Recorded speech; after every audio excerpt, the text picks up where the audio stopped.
guys, and welcome back to my channel, and today I'm going to be giving you guys the ultimate guide on how to get rich in Adopt Me.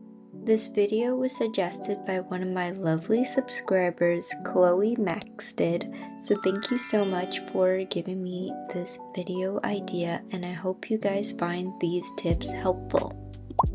So while I'm recording this video, I'm going to be grinding in the background. But yeah, let's get started. So before we get to the trading portion of the video, we need to know how to make lots of bucks to get lots of pets. My main way to get lots of bucks is through grinding in Mega Grind servers.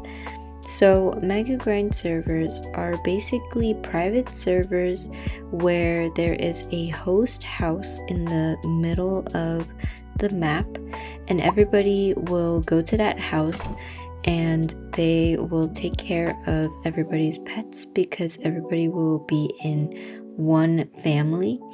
And this is very beneficial because it's basically like having 30 alt accounts, because once I take care of somebody else's pet, I also get bucks every single time that pet gets taken care of by like somebody else.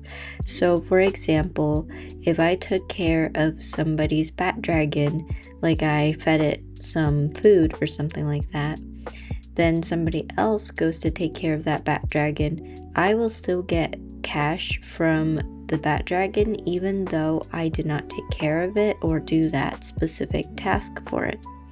This is also really useful if you don't have time to play Adopt Me, because you can sit in one of the AFK chairs on the side of the map and basically other people will take care of your pet for you, and you can just do whatever you need to do, but you have to stay in the game.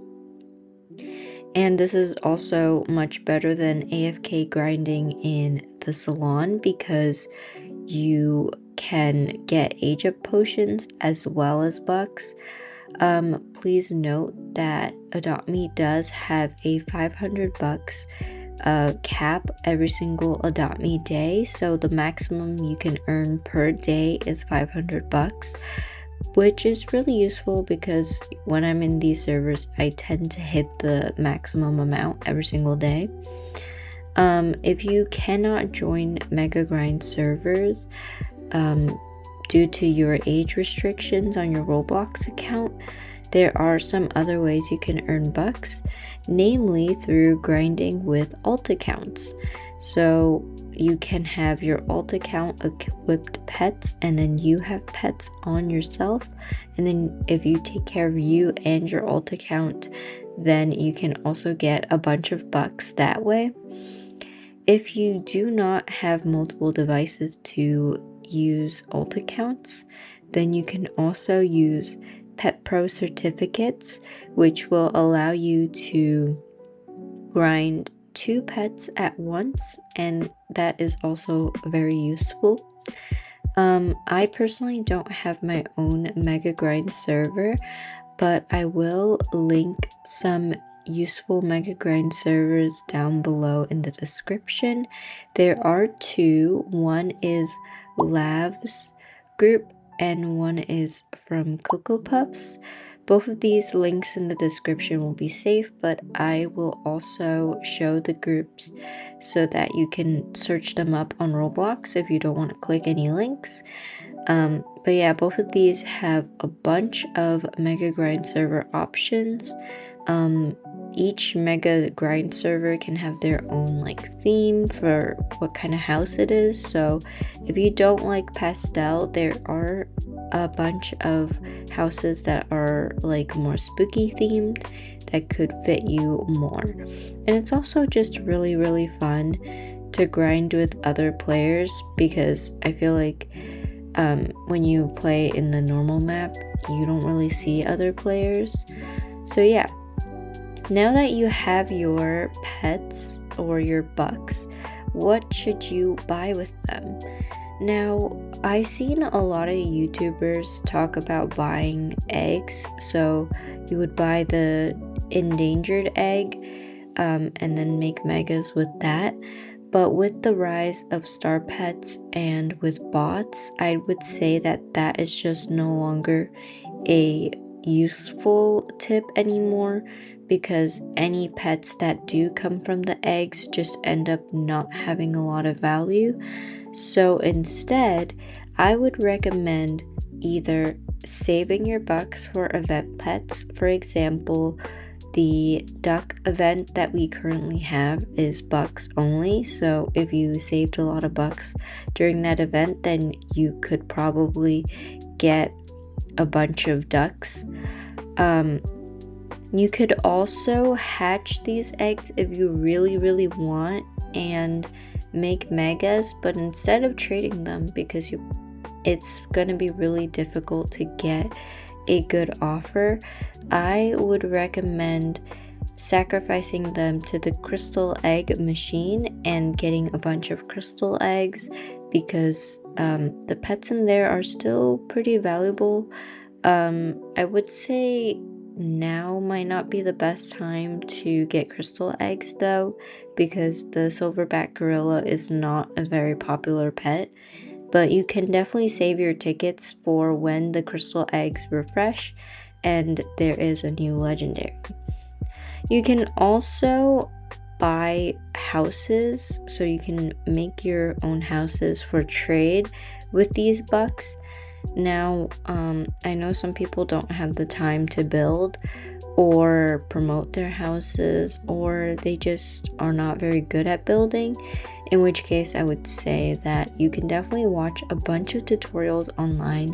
There's so many amazing builders, and if you want to get good offers for your house, I would definitely recommend sharing them on some kind of social media platform, for example TikTok or YouTube, and people tend to offer there.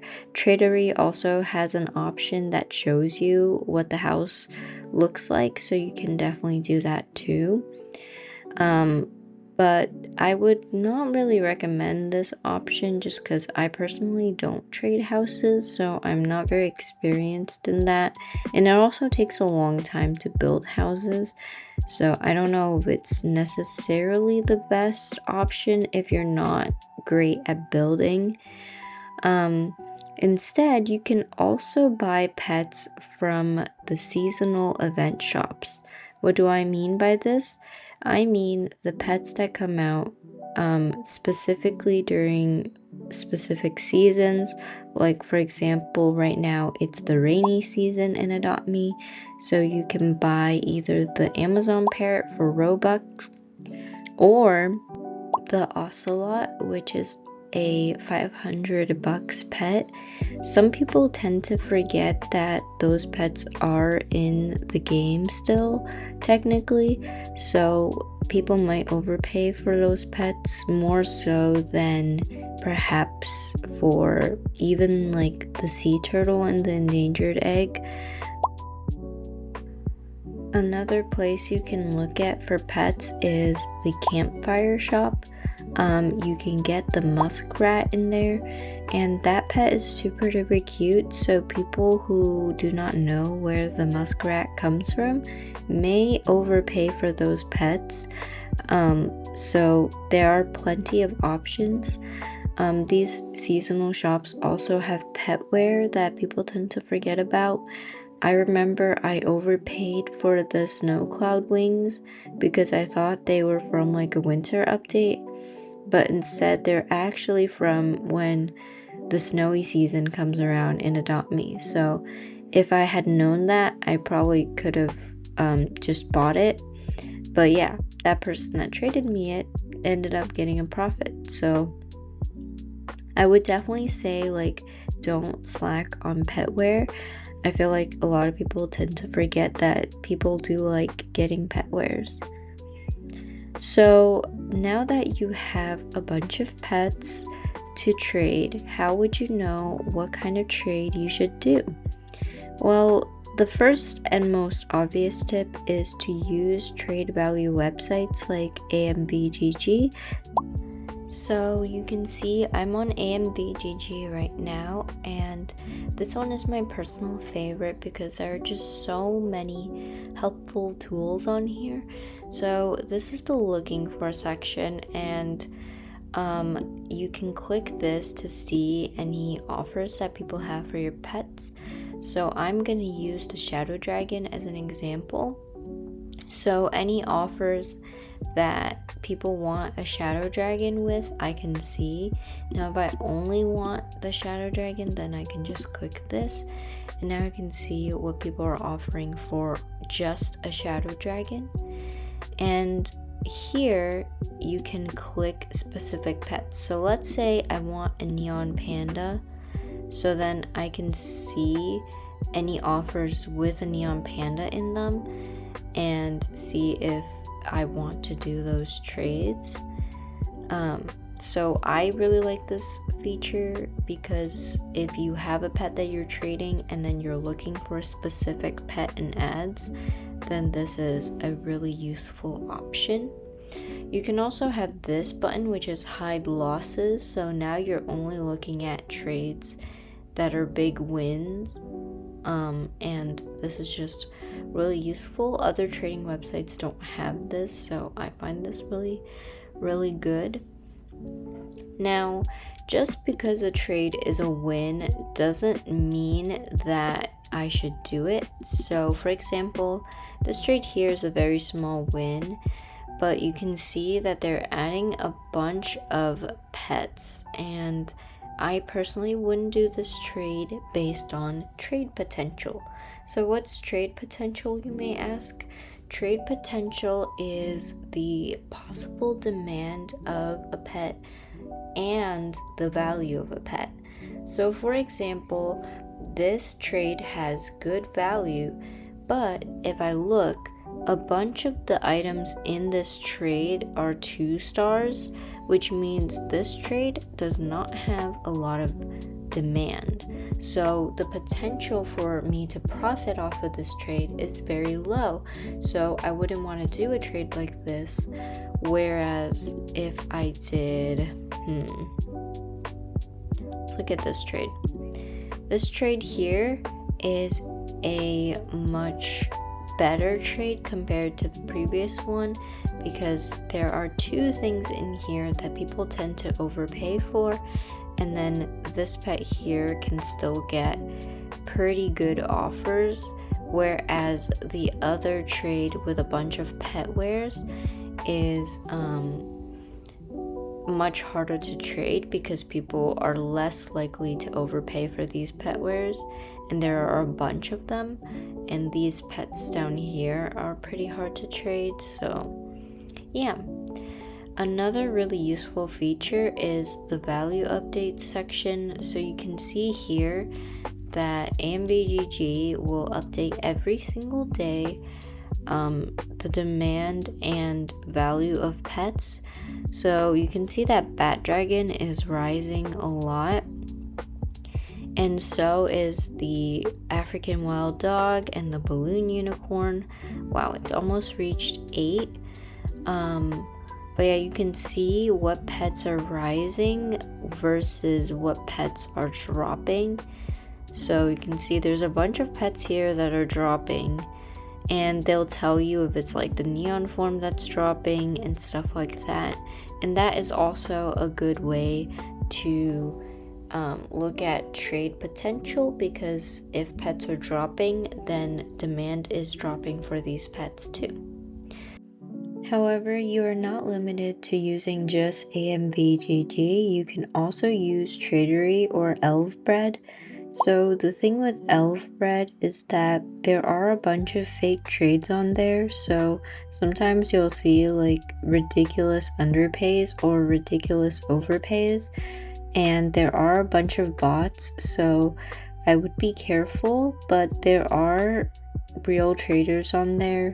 So it just is a matter of caution. Never click any links, never copy any links. If you need to friend somebody for a trade, always just write down their username in the Roblox search bar. Don't click a link to their Roblox account, because that sometimes is a phishing link, which is basically a fake website that is supposed to look like Roblox.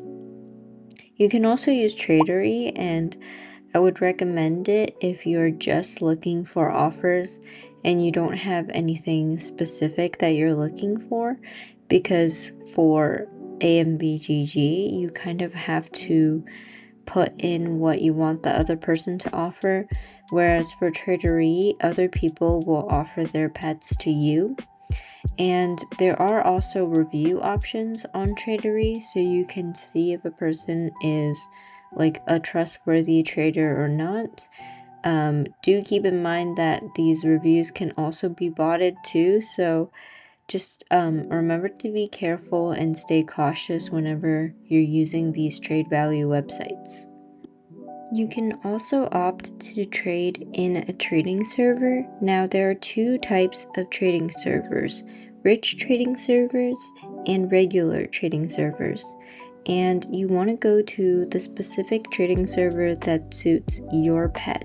So, for example, if you have a really good pet, I would recommend going to a rich trading server. Now, I don't mean rich as in like you have a balloon unicorn, even though that is really rich. I mean rich as in you have a mega balloon unicorn. Then I would recommend you go to a rich trading server. So some rich trading servers include Fishy Blocks and Roblox trading servers. Roblox is really popular, so he does have a very long line to get into his trading servers, but all his trading servers are really good, and they have very good pets in them. So I will link his group in the description too. But again, you can always search up his group if you don't want to click any links, but the links that I'll be providing are for Roblox groups, and they're completely safe. Now, if you have less rich pets, or not as many mega high tier legendaries, or just really good legendaries in general, I would highly recommend going to regular trading servers, because the chances of somebody with a mega owl wanting something like a neon strawberry shortcake bat dragon in a rich trading server is very low. And you want to go where there are people who want to offer for your pets. And going to regular trading servers is not necessarily a bad thing, or just being in trading servers in general, because there are chances that you can get an even bigger overpay than on trading websites. That is because obviously some people in trading servers don't have access to trade value websites, so they might be more inclined to overpay, whereas people on the trade value websites can see exactly the value of what they're offering is, so they're less inclined to overpay. Okay, so now that we've gone over in general how to define if a trade is a good trade or not, let's look at some other just miscellaneous / random tips I have. So the first tip is obviously to know what high tiers and exotics are, and those are going to be stuff that you want to trade for. Specifically with exotics, okay? So there are benefits to trading for either high tiers or exotics. So if you trade for exotics, there is a chance that you can make a way bigger profit than if you do with a high tier. That is because exotics are very unstable when it comes to values. So it could be rising one day and dropping the next, but these exotics can rise a lot and drop. So, for example, the balloon uni. I traded for my mega balloon uni when it was like very low demand. So I only traded a neon giraffe and a mega arctic reindeer for a mega balloon uni and ads. and I was able to make a big profit because Balloon Uni ended up rising a lot. And if I had waited longer, like if I had waited till today, it would have been worth around 8 in AMVGG values, so that would have been a huge rise in my inventory. However, exotics can also drop sporadically, so during this time Balloon Uni has also dropped twice on AMVGG, so it really is a gamble on if you want to profit off of exotics, but the payout is very big, so it really depends. I would say that even though the value of some exotics are unstable, I would still recommend trading for them, especially the big four, which are Balloon Uni, African Wild Dog, Giant Panda, and Cryptid, and also Heytay. Because even though these pets do drop, they always rise again because the demand for them is so high. So I would say that even though they are unstable technically, you can still trade for them.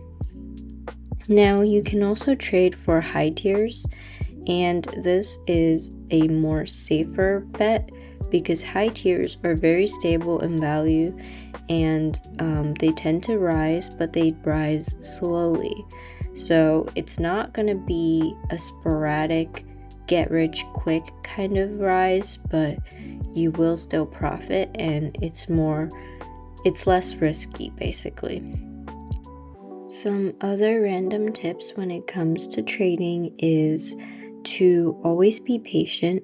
So back to the Balloon Uni example, I waited like 3 months after I did that trade to trade my Balloon Uni, and that was when Balloon Uni started rising again. So I would say if your pet is not very valuable right now, it may not always be the best choice to send them to the crystal egg machine because you never know when they will rise. For example, I used to have an ice cream hermit crab, and I was like, I'm never going to be able to trade this pet away. And now ice cream hermit crab is considered an exotic, so definitely hold on to your pets even if they are hard to trade. I would also recommend trading for petware, certain petware like the unicorn horn, rainbow maker, halo, angel wings, tiny wings, basically cute core or some goth petwares. They do end up getting overpays because a lot of people want this petware, and also people with petwares tend to be more reserved about trading them because they want to decorate their pets. But if you do have one on your inventory, I would definitely recommend seeing offers for it because most of the time people actually overpay for it, and I feel like it's a very underrated way of gaining more inventory. Some other small tips are not to panic trade, so if you see your pet dropping in value, please don't just take a lowball for it, especially if you have an exotic, because chances are they will rebound and you will be able to get a good offer. Another tip is to be patient when it comes to trading. Don't expect things to happen overnight, and if you're in a rush to get a specific pet, chances are you would have to overpay more than if you were just waiting patiently. I know it is very difficult, but chances are values can change over time, and you saw that with my Balloon Uni example, how much of a profit I was able to make just because I was able to wait. So yeah, I would highly recommend that. Having a good profile can also be really beneficial for trading, so it doesn't necessarily have to be aesthetic or anything. but most people look at the first page of your profile, so try to put pets that you have that are super valuable and you're willing to trade on the first page. Try to put you're looking for on the first or second page. I also have a page in my profile where I literally just have a section that's like this for this. Specifically, when I have a pet and I want to look for another specific pet and I'm not seeing good trades on AMVGG, then maybe I'll go into a trading server with these. I also recommend having a randoms section in your profile. This could just literally be any random pets that you have that you're willing to trade. And sometimes people are looking for a really specific pet that maybe not a lot of people have out. But if they look at your randoms page and they find it, they will be able to offer. And I've found that I've gotten a lot of really good trades simply from my randoms page, like just people wanting a specific pet and offering and seeing it in my profile. So I would highly recommend doing this as well if you want to maximize how much of a profit you can make. Try to keep it organized. So what I like to do is have a section that's like, the first page I have like the big pets that like people may be looking for. Then I have my megas and neons, and then I have my randoms page. Try to keep your profile short. Mine is a bit longer because I want it to be aesthetic, but truly you just need those specific components and you'll be able to get really good trades. So what do you do if you have only hard to trade pets? Well, one thing you can do is to sacrifice them to the crystal egg machine, especially during times when the crystal egg, like the pets in there, are really high demand. For example, when the giant panda was in the crystal egg, that would be a really good time to get lots of crystal eggs because the chances of you making a profit from your unwanted pet is much higher. Additionally, you can also use hard to trade pets as ads. So if you have an offer that is like a little bit under or fair, you can use hard to trade pets as ads to make the offer seem more enticing. Now, please keep in mind, this probably would only work for mid to low tier pets because people with high tier pets do not want hard to trade pets. Also, I forgot to mention this earlier, but certain high tier pets can still be hard to trade. For example, the evil unicorn is not a high tier that I would recommend getting because a lot of people who have high tiers do not want to trade for it. So I would probably recommend not trying to trade for it. If you are going to go for your first high tier, you can also trade your hard to trade pets for randoms. So you can trade them, for example, like for a bunch of duck boxes, or you can trade them for petware or other pets that you need to make a neon or mega. As long as they're not extremely valuable, most people will still do the trade. So that is another way to trade your hard to trade pets. So now we are on to our final section of the video. Here I'm just going to give some miscellaneous tips that just did not fit into any of the other sections. So I'm assuming most people want to get rich because they want to get their dream pet. And a tip I have for this is if you cannot get the mega version of your dream pet, I would recommend trying to get a neon or normal version of it first. Obviously, some high tier pets are still really expensive, even as a normal version. So I understand that this can be a bit more difficult, but it is a way to achieve your dream pet a bit easier. Another thing that I would highly recommend you doing is if you don't have the time to be on Adopt Me 24/7, at least log in once a day to get your lore, to unlock your pet pen, and also to get your login rewards. I know the pets in the login rewards are not super duper valuable anymore, but again, anything can really help. And personally, I still really like the orca, so I probably would want to trade for one, even though it's considered like not a sought after pet. But yeah, that is all my tips and tricks for getting rich. I hope these tips were helpful. I hope that you guys were able to get your dream pets. I wish you all the best of luck, and thank you so much for giving me this video suggestion. If you guys want to see a specific video from me, feel free to comment down below because I read every single comment, and who knows, I might just make your comment into a video too. Anyways, I'll see you guys next time. Bye bye!